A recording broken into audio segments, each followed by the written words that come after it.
In today's video, I'm going to teach you how to update a Mailchimp header. If you want to refresh the look of your email campaign or make sure your branding stays consistent, updating the header is a quick and effective place to start.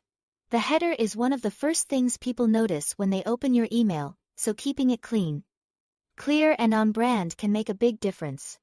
To begin, open Mailchimp and sign in to your account. Once you're inside the dashboard, look over to the left-hand side of the screen and select Campaigns.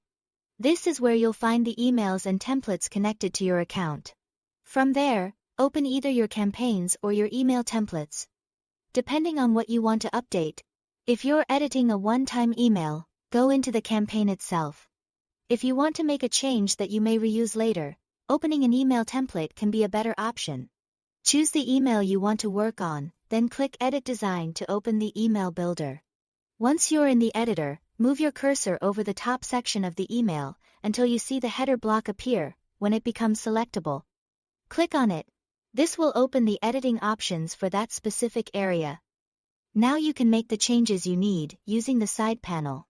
This is where you can upload a new image logo if you want to replace the current one, or update the text if your header includes wording instead of an image.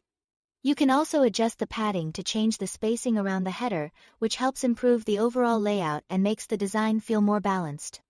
If needed, you can also set or change the background color to better match your branding or the style of the email. As you make edits, take a moment to check how everything looks together. Make sure the logo is clear, the text is easy to read, and the spacing doesn't feel too tight or too empty. Small adjustments in the header can have a big impact on how polished the final email looks.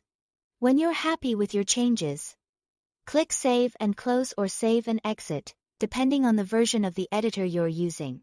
This will keep your updates in place so you can continue editing the rest of the email or leave the builder when you're done. And that's all to it. Thanks for watching.